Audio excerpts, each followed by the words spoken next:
You are now listening to the Astral Hour. I'm your host, Astral Meadow. Join me as we take a glimpse into the mysterious. Welcome, everyone.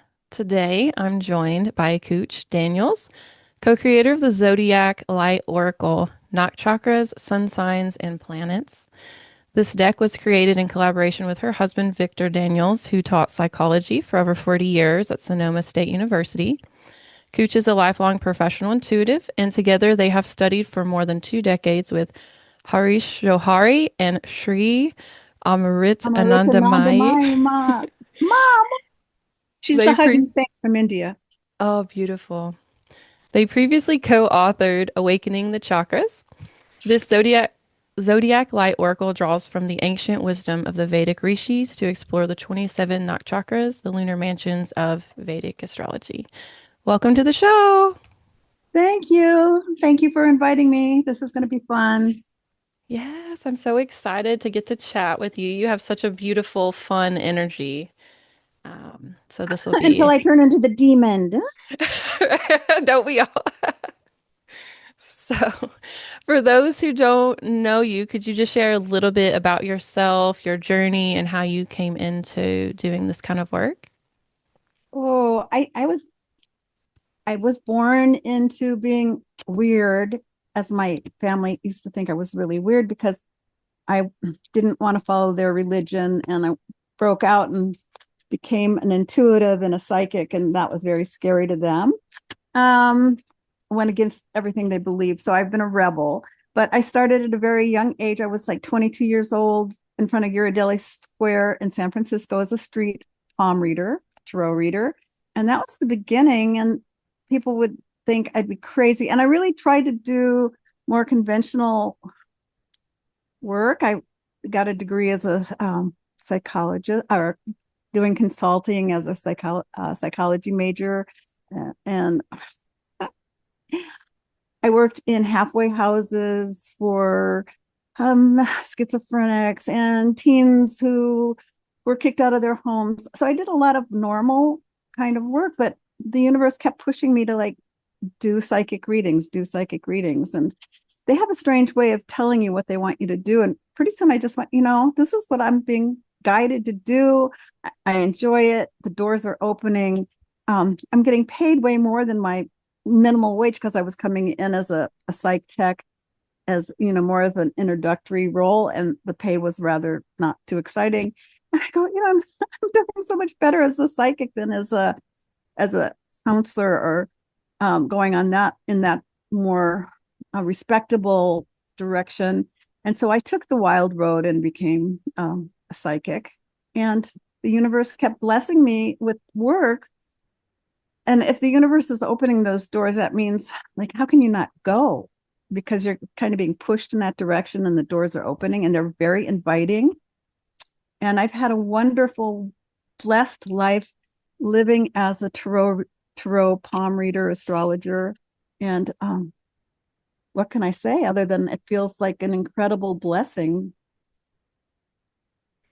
Yeah, How it's can you? interesting how you go from, doing more psychological work and holding space for people, and then but that does overlap and comes It into very much overlaps. because people Very come to you and they're a lot of times needing hope, and sometimes they're in, like a desperation, like I need help. So I feel like it does carry over. It's like the universe gives us these lessons to prime us for the road that we go on, but it ends up being totally different so many times than what we actually initially Well, thought. one, But one thing, a lot of people who are afraid of going to therapists, and they don't want to be going to, like the medical path for therapy, they're excited to come to psychics, or they mhm, feel like psychics, they just need a little of that kind of strangeness that makes it okay to like bare the soul.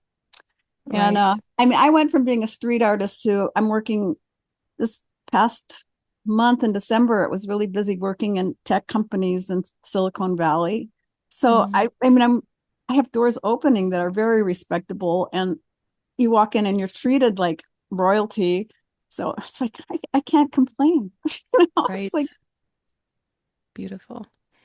So your deck focuses a lot on the nakshatras. Could you Yes. explain a little bit about what are the lunar mansions, the nakshatras, and then how this differs from the Western zodiac that most people are familiar with? Well, I can try my best, but the nakshatras, another name is the lunar mansions. So you keep saying lunar mansions. So just to let people know that's another way of calling nakshatras. The term nakshatras is also considered lunar mansions. And there's 27 of them. And nakshatra means star or seeing the light. And so in ancient times, seers would, I don't know if they would just sit and meditate or if they were lucky enough to, like, have UFOs and they could fly high into the sky and see all of these beautiful constellations with massive star clusters, and they would map them out in relation to what they look like. And they would chart how the moon goes through the different follows the ecliptic. In Western astrology, we are solar focused, and people have charts and they get their their sun signs read. But when people are getting Vedic charts, they're getting their moon sign read.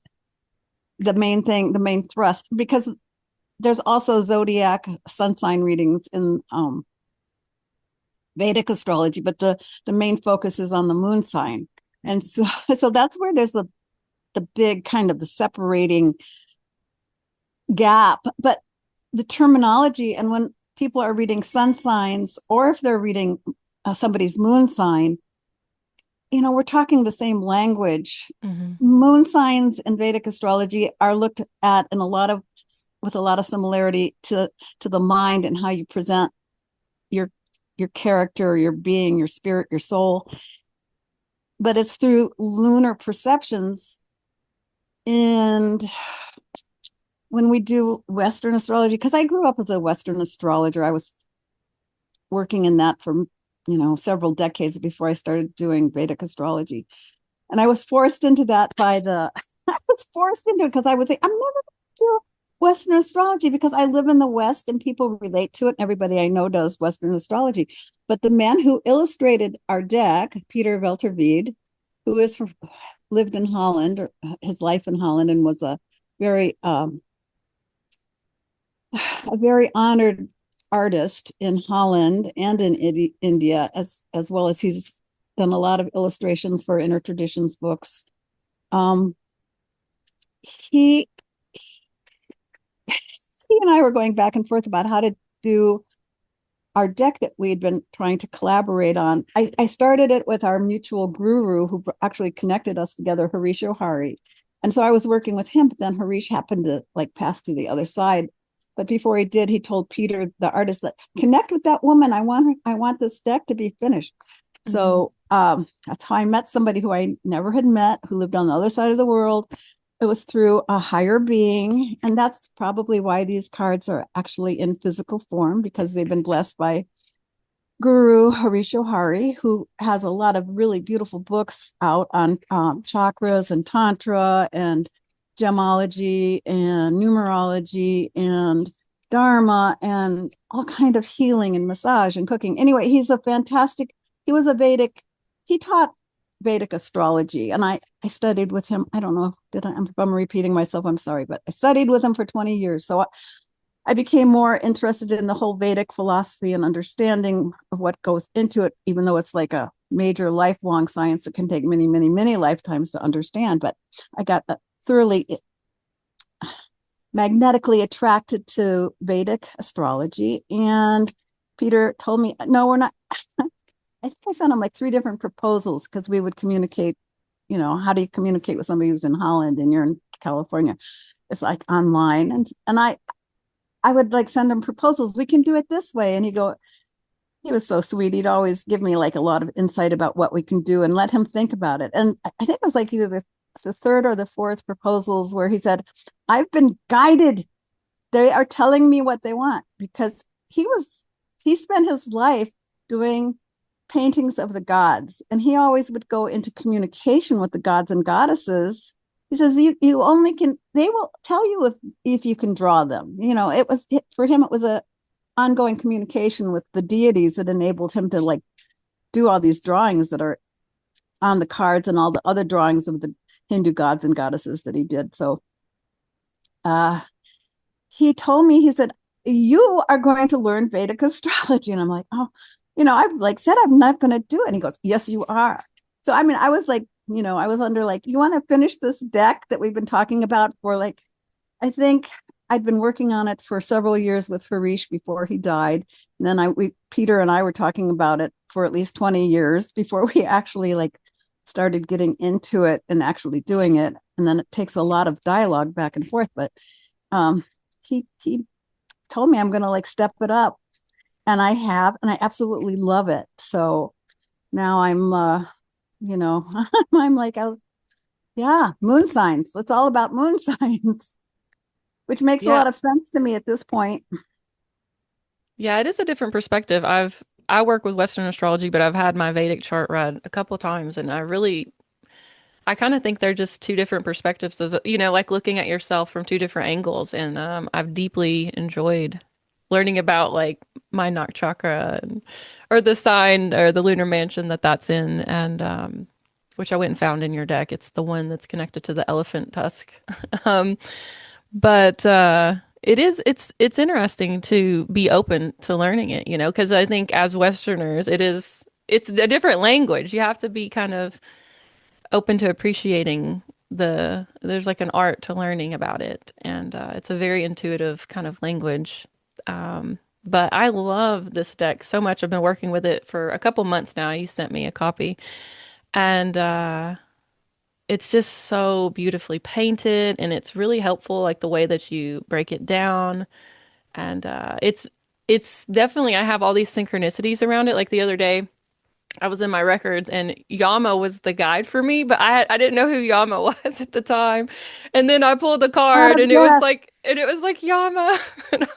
So it's definitely, I feel a connection to the deck that extends beyond that, where it shows up in my outer world too. So I've really appreciated it, and I have so many Oracle decks, but this one is special, and it's been wonderful to work with. So. Oh, you're making my heart happy.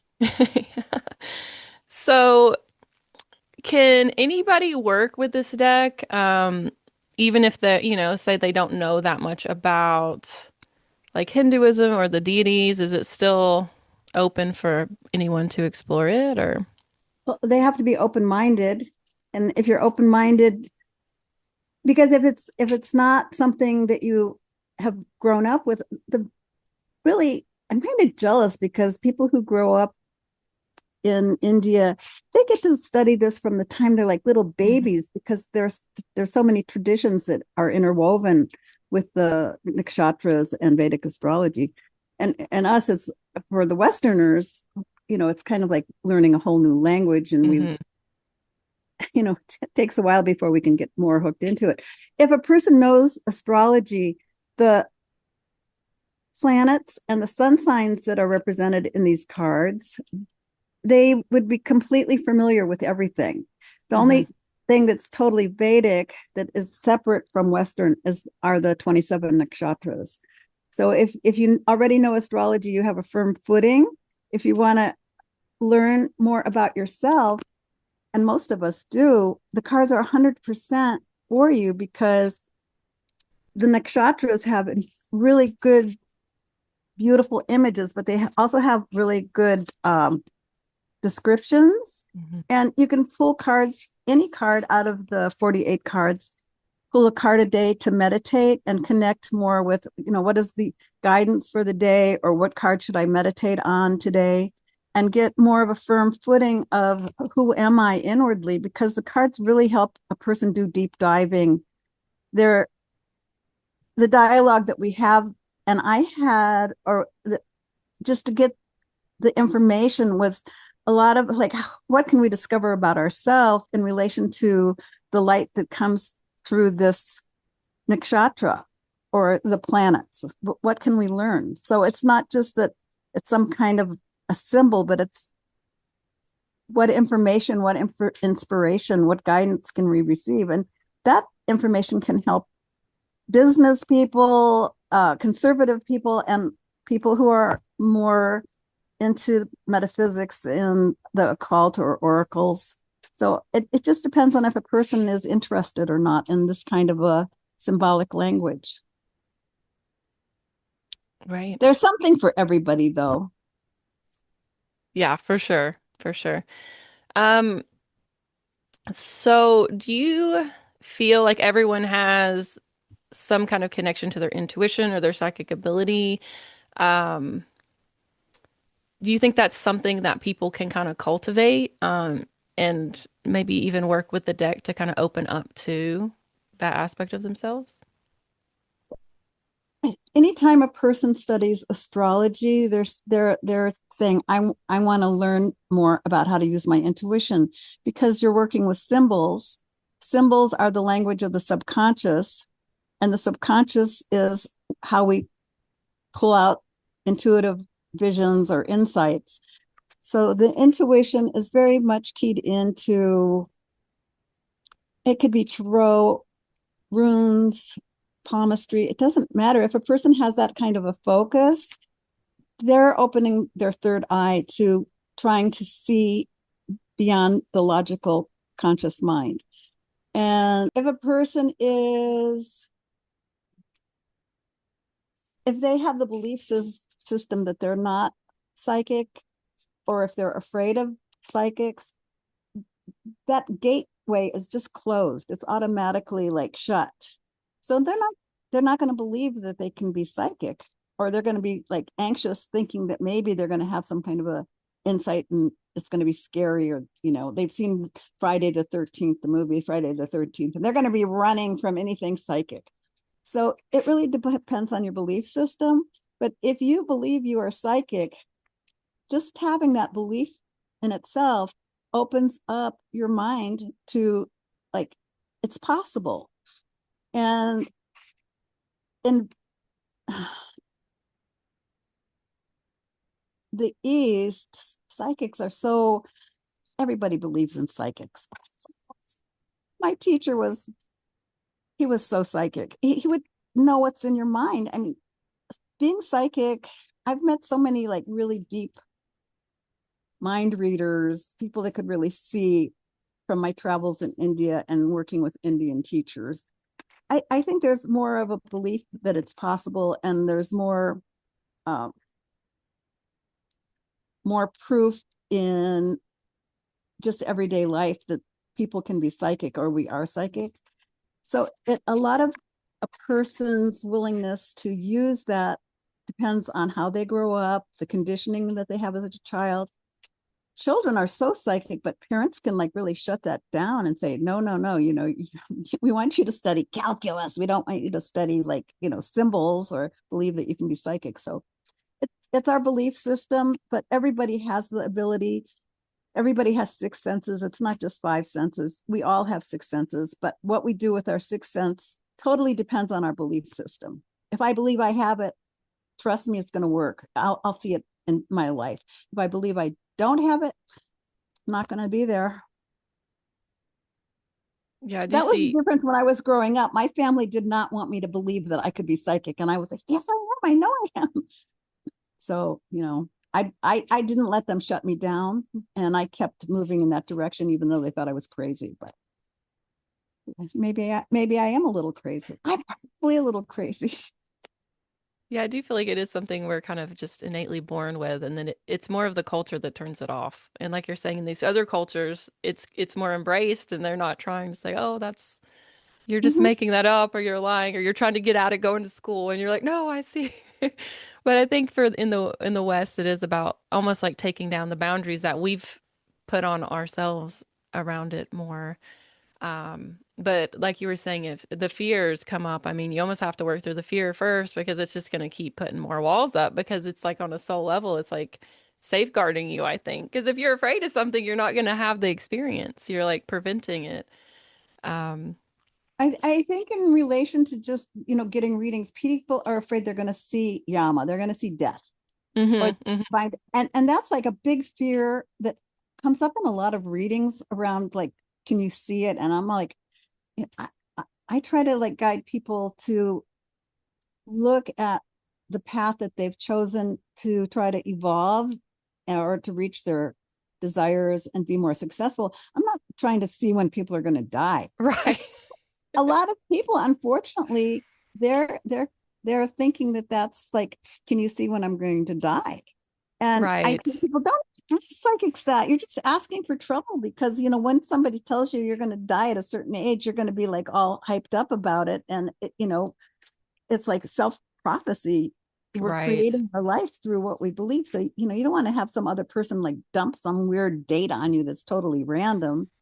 And Right. leaders are not deities, and we don't really know when somebody's, well, Vedic astrology, they can, especially the higher masters, they always, like Harish, my spiritual father, who very connected with channeling, getting this happening from the other side. And I truly have had messages from the other side that make me know that, you know, if it wasn't for my teacher, this would have never happened. But he was told by his guru when he was going to die. So he knew as a young man how long he had on the planet. And the guru was also willing to give him a mantra because his lineage was something like 2,000 to 5,000 years that they could trace back how long, you know, how long people had been passing on this wisdom and the information that he so openly gave to the West through his writing and his teachings around the world, because he would travel around the world teaching all of this stuff. His teacher said he would give him a mantra that would help him overcome death and that he could live longer. But the mantra couldn't stop the karma or whatever. He would have some kind of a physical handicap and his life would not be the same. And my teacher just said, no, I'm just going to go when I'm supposed to go. So right. The higher the being, the higher the level of collective consciousness and owning or understanding how our souls are all linked together, when you really understand that, you know, you can diminish the ego and become more one with all, that people have higher understandings, which can include understanding when you're going to die or knowing ahead of time, you know, what's going to be happening. And I think that kind of stuff, when it gets into ordinary folks that don't have that higher consciousness that the gurus have, you know, we might mishandle some of that. And I think, for example, I had a 16-year-old come up to me and he shows me his hand because I was doing palmistry at a grad night.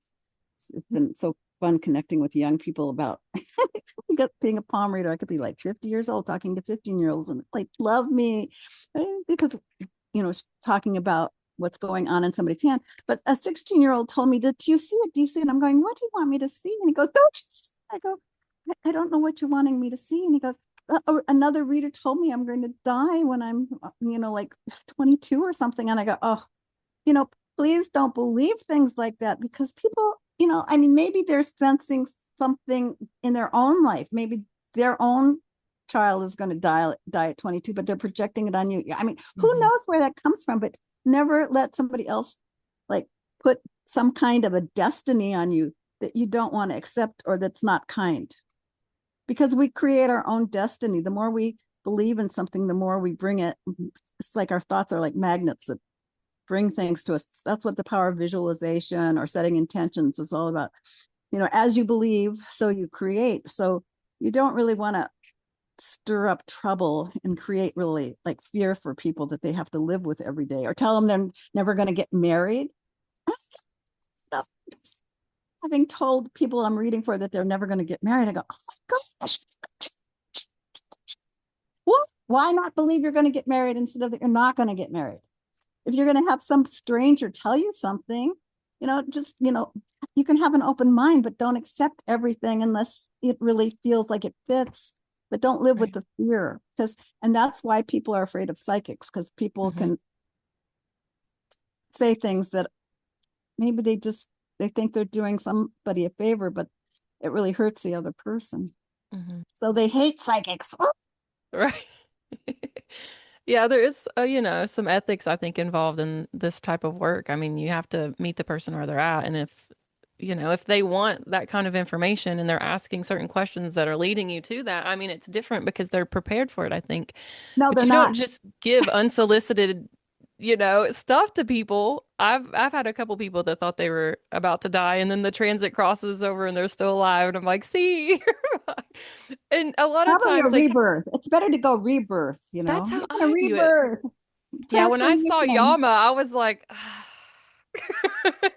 I didn't think I was gonna die, but I have Pluto transiting my first house right now. So I understand that, there's a lot of transformation going Transformation, on. rebirth, evolution. This is one of your most powerful times to grow. Right. And my teacher, Harish, who is very connected with this, as I keep bringing his name up, he said, just, there is no death.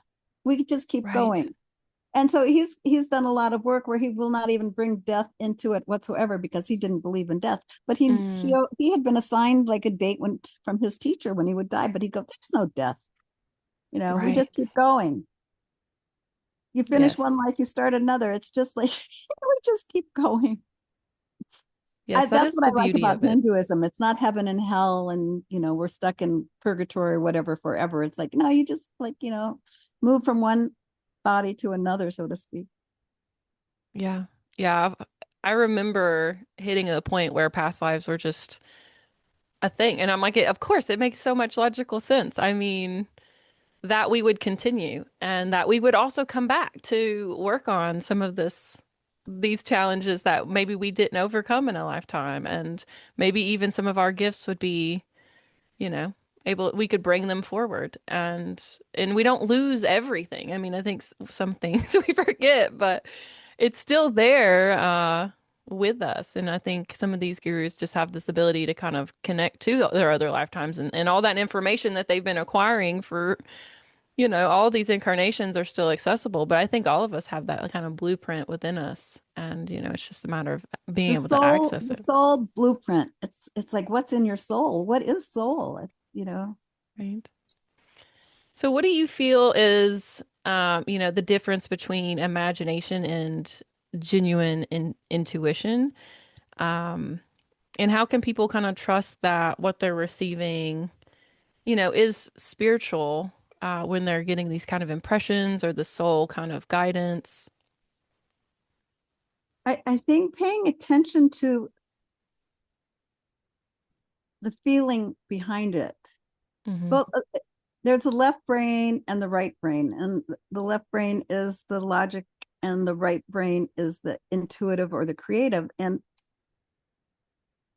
the meeting in the middle is where the third eye is. So it's kind of like when we meet in the middle, we have some logic that's helping us understand how to read our intuition. It's not like you're only intuitive and creative and imaginative when there's no logic. I mean, both parts of the brain exist and they do meet in the middle. My teacher would say, when you can vibrate the energy between them right in the middle, you're going to expand your you're going to open your eye. Your third eye is going to become more open because that's what it takes. You don't just live in this side or you don't just live on this side of the brain. You've got to like get them to work and make them connect in the middle.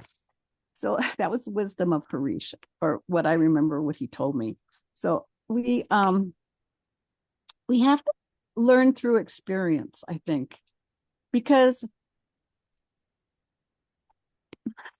how can you tell somebody, this is not your imagination. This is some fantasy, or this is, this creative idea isn't really good because you're using too much imagination, or you're intuiting something's going to happen, but how do you know it's really real? I mean, the only way that you can really kind of figure out how do you work with these non-logical energies, or the things that come through your senses, like clairaudience where you hear something, or clairsentience where you feel something, or clairvoyance when you see something. It's like, how when something comes to you, it's like, how do you know that it's real?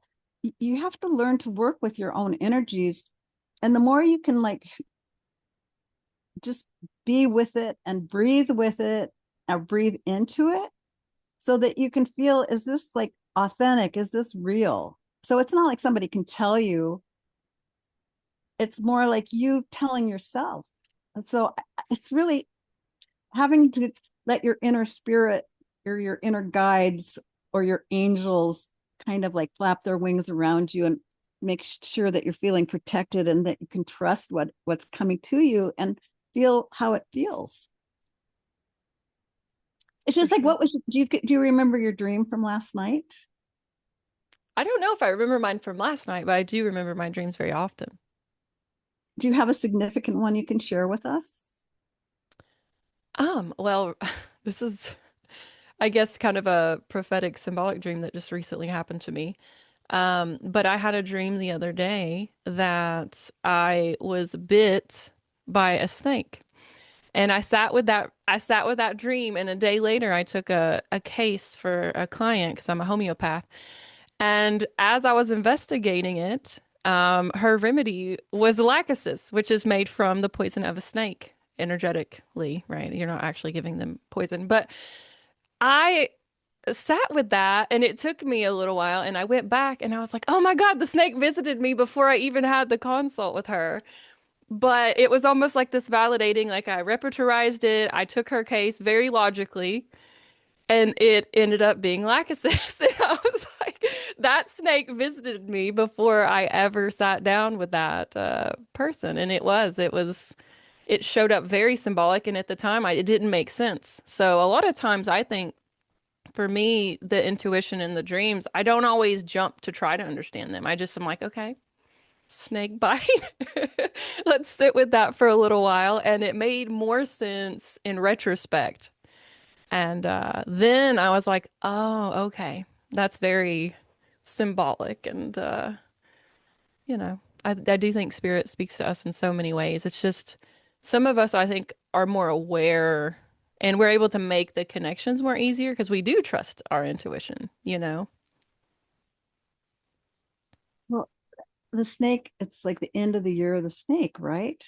So Right. this feels like something's being, you're needing to process something from before, things change or there's some kind of process going on that's very relevant. And I pulled a card for your dream and it's Venus. So there's a Ah, card about of to have my Venus Venus return. and Venus is very much the love that you give in your work. Mm, Because if you're looking at card, you can look at cards spiritually, mentally, logically, or romantically, emotionally, or physically for your physical body. So you can read cards on all kind of different levels. hmm And if you get into Vedic astrology, there's so many different avenues that you can come into. Like, is this marriage going to work? Am I on the right path? But for reading dreams, if I just wanted to pull a card for your dream symbols and the snake, so I just pulled a card for you just to show you. And the card that comes up is connected with Venus, which is joy. And to really see how the outcome of the remedy that you gave brought your client more inner peace, harmony, and joy. And you brought Venus love energy into her life. And that, here you are talking about it, and like Venus is smiling on you, and you're smiling to the world.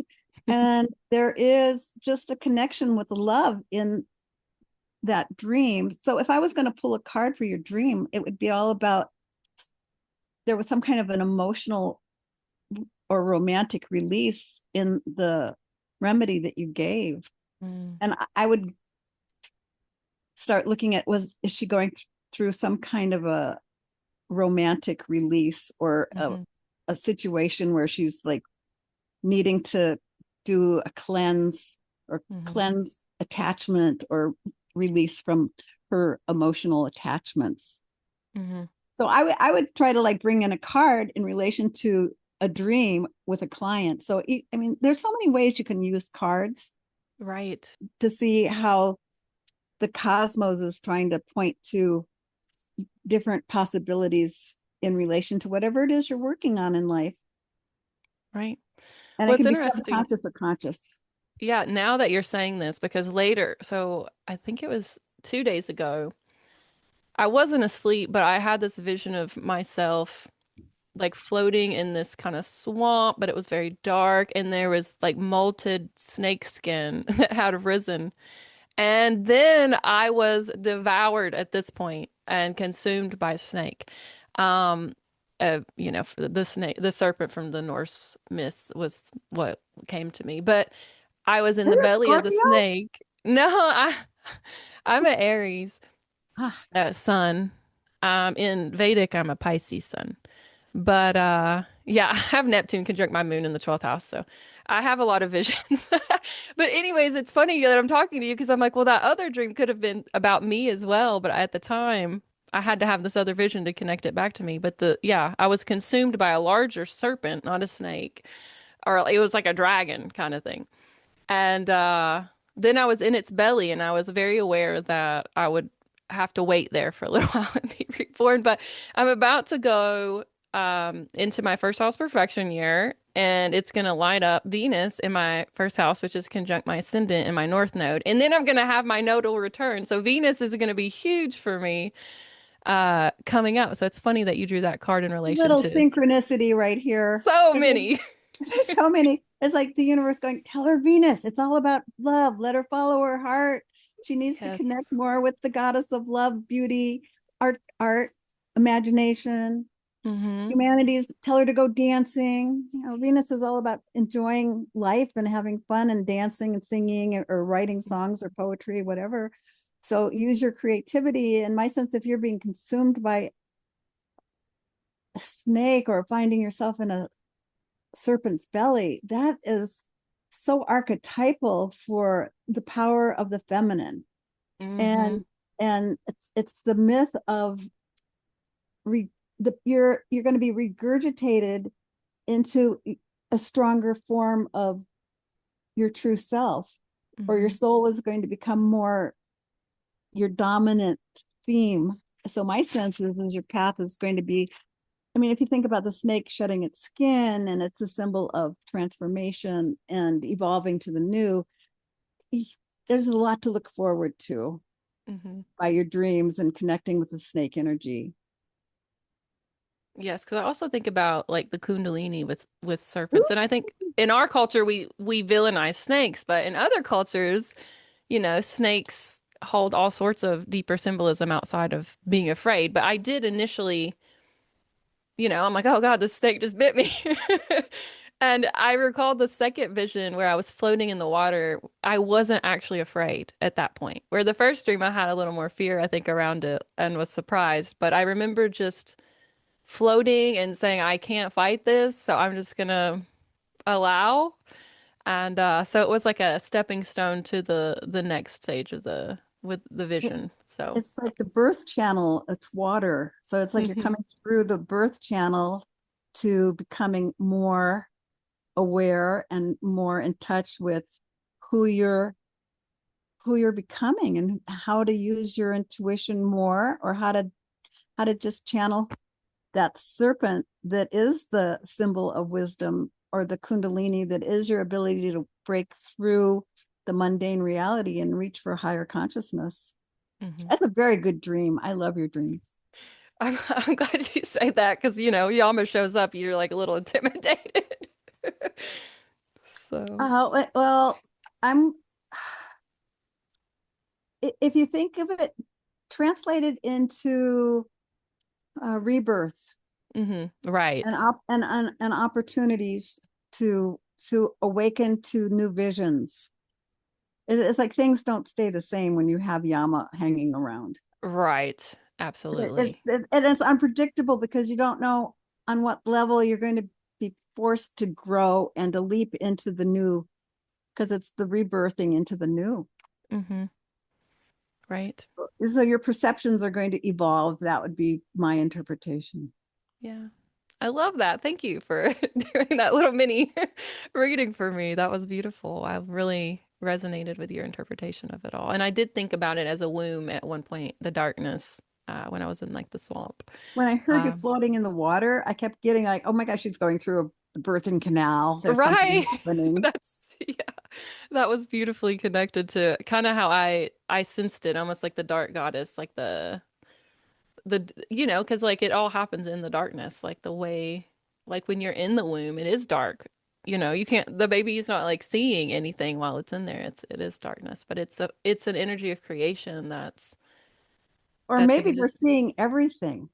Right. Well, maybe, yeah, because they're used to maybe a different level of perception.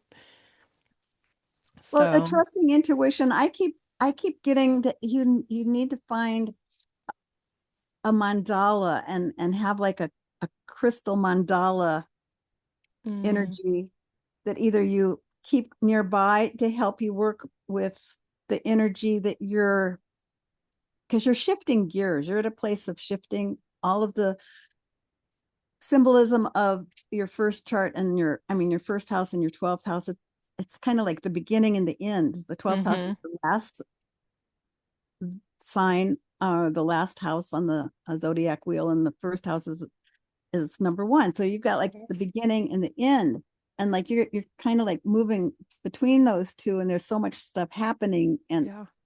planets moving through beginnings and endings. So this is going to be an amazing time for your growth. And my sense is to really, whatever kind of soul enlightening symbol that you can relate to, or that if you find a mandala or a mantra or crystal, and if you can even combine those kind of things, and then just keep to reminding yourself when you're working with your own inner work or others, that you've got this magic time. This is a really important time for you to kind of like pop and to Mm-hmm. like rise to a new level and a new perspective. And if that if you can find a symbol that can help you remember that when you're working on stuff that could be like a little, what am I doing here? What is this birthing that I'm supposed to be doing? If you have little things that can point, or a vibrational frequency, because stones have frequencies, that they're all about the magic of energy. Mm-hmm. And there's a Harish book called Gemology, or The Power of Gems, Harish Johari. I highly recommend it, because there's all the magical numbers that go with the gems. So if you can Mm-hmm. work with some kind of like a magical symbol that makes sense to you, to help point to, how can I like really trust my intuition, or how can I trust this energy that's coming to me, or that I'm going to pull the right card. Right. So I just kind of feel like I keep getting, it's supposed to be with Mercury. Do you know where Mercury is on your chart? I keep Mm-hmm. getting Yep. Mercury. Mercury's conjunct my sun in Aries in the third house in my chart. You're supposed to be writing a book. I do have I've been working on a flower essence oracle deck, but it's so like nebulous right now. But that would be interesting because it's very Venusian with the working with the flowers, and I had Well, this vision of it Mercury being in your poetic. third house is communication. It Mm-hmm. doesn't have to be like a super long book, because Mercury in the third house is like, it can be a booklet, or it could be a coloring Right. book, or it could be a journal. But I can't help myself. I go into these places. But so your Mercury third house connection is very much the message is going to come through, and you can get it out into the world. You should be trying to get it out in a broader Mm-hmm. sense, not just on your podcast, but on your, it's like you've got a message that can really be healing and helpful, and you're going to find more ways to like get it out there.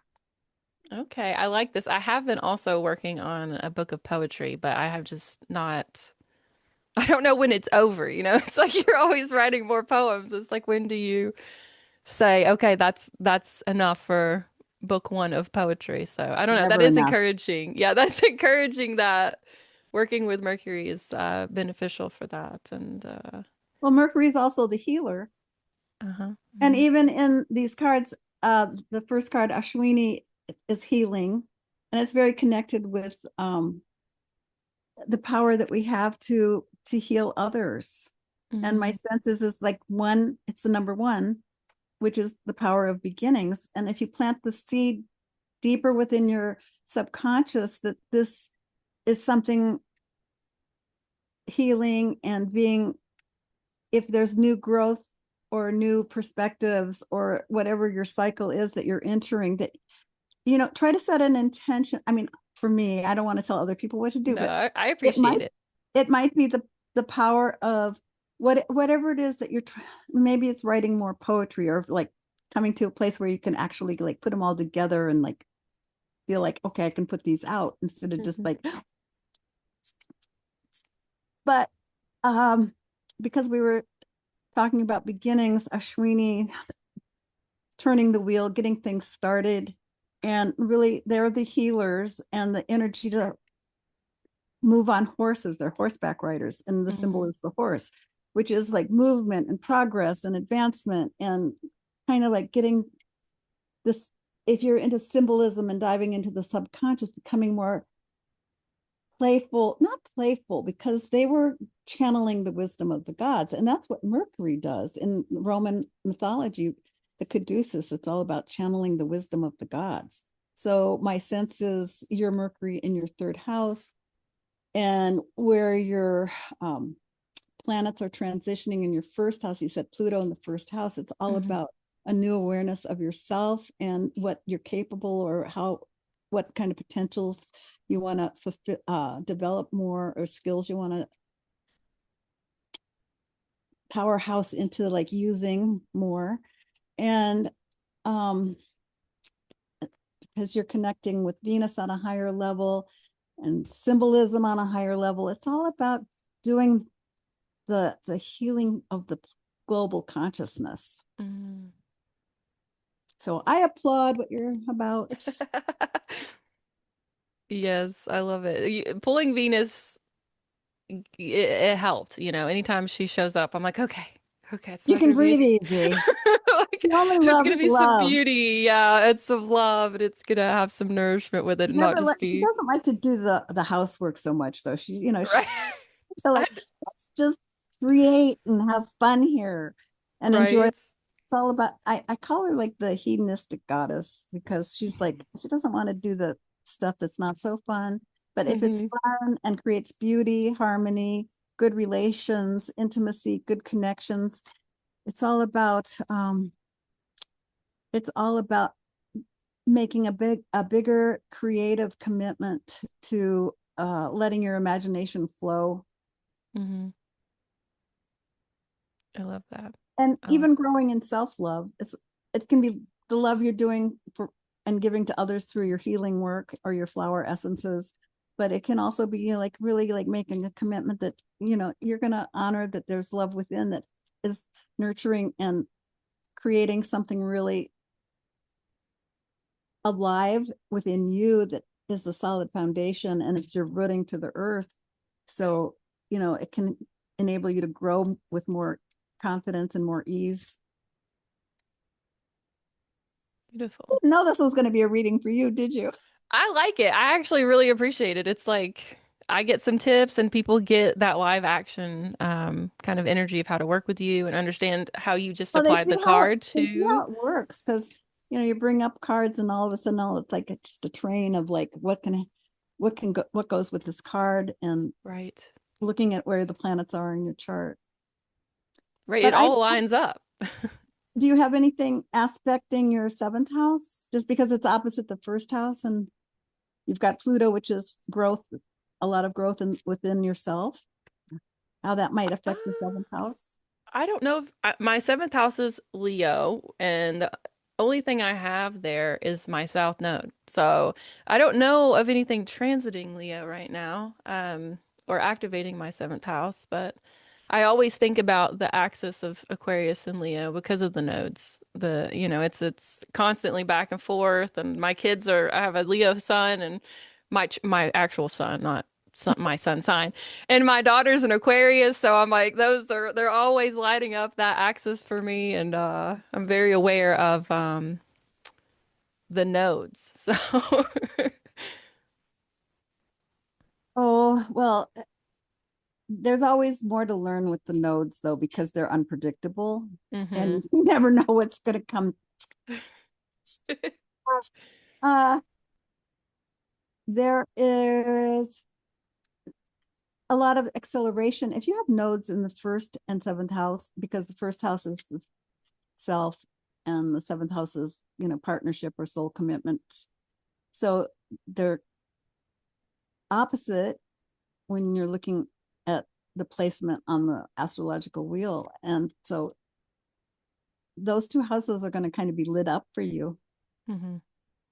And the more that if you have your nodes sitting in those houses natally, I would look at what's aspecting that, because that's going to be kind of a signal of like opportunities to grow. Mm-hmm. Yeah, I do have my nodal return in 2026 as well. So that'll Ah, I've got my Venus return coming up here soon. Then I get my nodal return a little bit into the year. It feels so big. Like everything feels so big. And even in the Chinese astrology, I'm a horse. And then it's like the the year of the year the fire horse is horse, but coming I'm an up. Aries, so I'm a fiery girl. I don't know. I'm just like this year's big. I don't know exactly how big it's gonna be, but everything you're saying has been connecting some of the dots that I'm like intuitively sensing. So it's nice to get that confirmation from somebody that can be like, yes, this is on the horizon. When I try to intuitively envision what's happening on your chart, Mercury just keeps doing almost like a vibrational jumping up and down.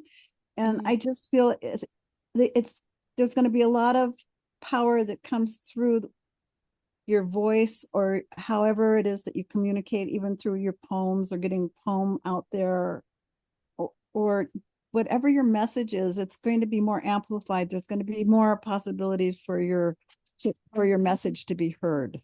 Mm.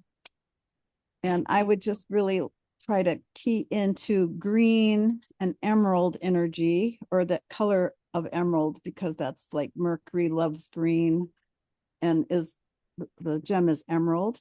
And I would try to like see what you associate with the planet Mercury.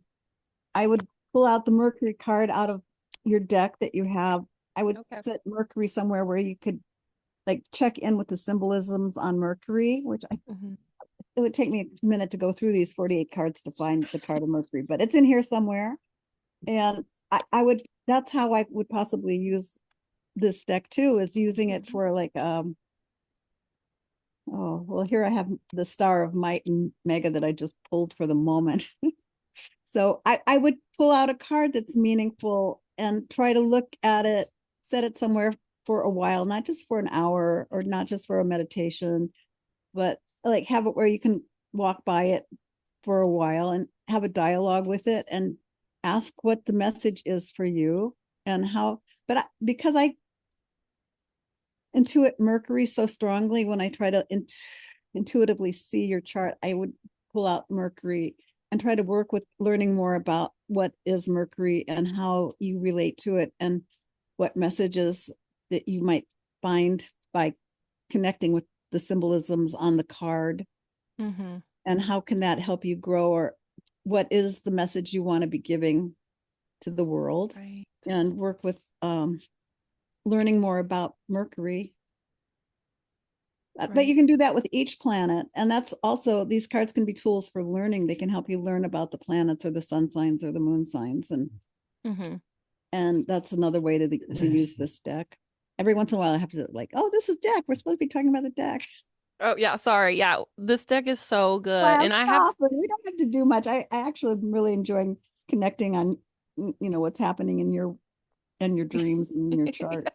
well, I think it's good. It kind of shows the way that the deck is can kind of Useful. inform and add to, say you have an intuitive hunch and now you're pulling a card and it does either confirm or maybe give you a little extra something to work with. But yeah, I love this deck. I love just going through it and just reading about it all because I've always enjoyed the Vedic mythology. But sometimes it's hard, it's overwhelming. But if you're just doing one card at a time, it's like easier to kind of integrate some of the symbolism that comes forward in these mythologies. So you do such a good job.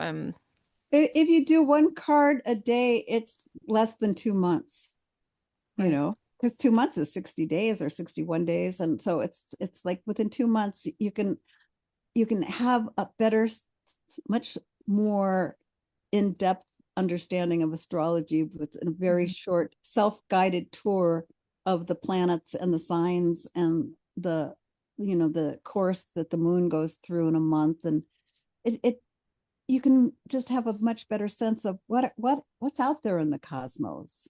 What are they talking about? What do they tell me? How am I guided by the stars and the planets?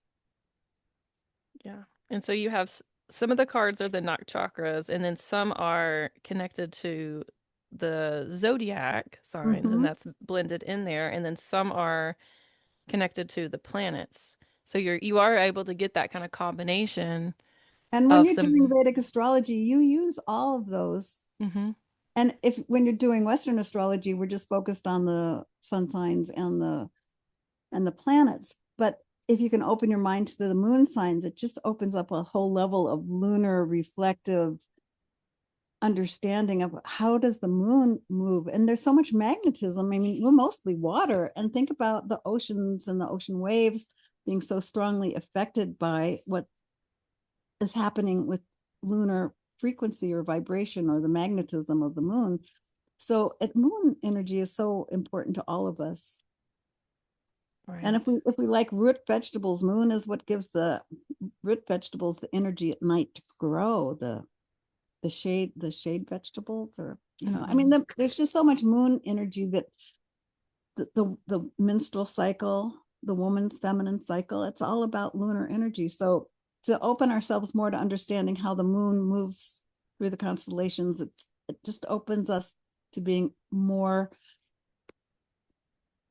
lunar solar, because when you look at the chakras, the energy that goes up the spine is solar and lunar.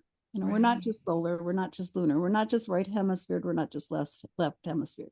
It's all sun and moon all the way through our body. And every cell has a positive, negative energy, Hmm. electrical current that creates a charge. So it's all about combining the sun and the moon. It's not just moon, it's not just sun. We're being strongly enlightened by both the light of the moon and the light of the sun. Right. Yeah. And I do think the sun and the moon just, we look up and see them every day. So there, some of the other planets I think are harder for people in the because they can't see it, but we see the moon, and we see the sun, and so connecting with those two, it does, illuminate a lot in your psyche to try to make sense of them. When I'm teaching people about the sun, I'm like, well, what do you feel when you go out and look at the sun? And it's so easy to connect. And it's the same with the moon because they can see it. So they actually can kind of intuit a little bit about the essence because it's visible, to our conscious mind. We can actually look at it and say, what does the moon mean for me right now, and like tune into her essence. But yeah, learning about the moon and the chart is so essential. I think that's what sold me on astrology actually, because I was like, how is there so much information here about my past and my childhood? And it helped me make so much more sense about my journey, by learning about the moon, where the sun, just kind of easily accessible to me. I'm like, oh, okay, that makes sense. But the moon was really enriching for me. So I love that this deck connects me more with the nakshatras and learning more about these lunar mansions. So I do deeply appreciate and honor the work that you've done in bringing this creation forward, and how much time was dedicated and how many people worked together to make this deck happen. Even It's from the it's other side. right, it's beautiful. And you can sense it in the cards. I mean, they're just so magnificently potent and enriched with a lot of wisdom. So you guys did a great job bringing this Well, deck thank you so forward. much. Really appreciate that. It's very Yeah. kind. Thank you. Yeah. It's So been wonderful chatting. yeah, it's been wonderful chatting. So for those who would like to purchase this deck or follow you or connect with your work more, how can they find you, or how can they purchase the deck? Uh, the Oracle deck is available online and it's at bookstores. And Inner Traditions, the publisher, would love to send people copies. Perfect. Well, thank you so much for taking the time to come on this podcast. We really appreciate you. I know the audience will love you and your work. So thank you so And much. I love everybody, love to everybody, and especially to you. Thanks for having me. Yeah, thank you so And much. good luck with your work. You've got great things happening. Thank you. I loved your reading with me. That was beautiful. So thank you for that. Mm. And thank you all. Enjoy, and may your future be bright and full of starlight.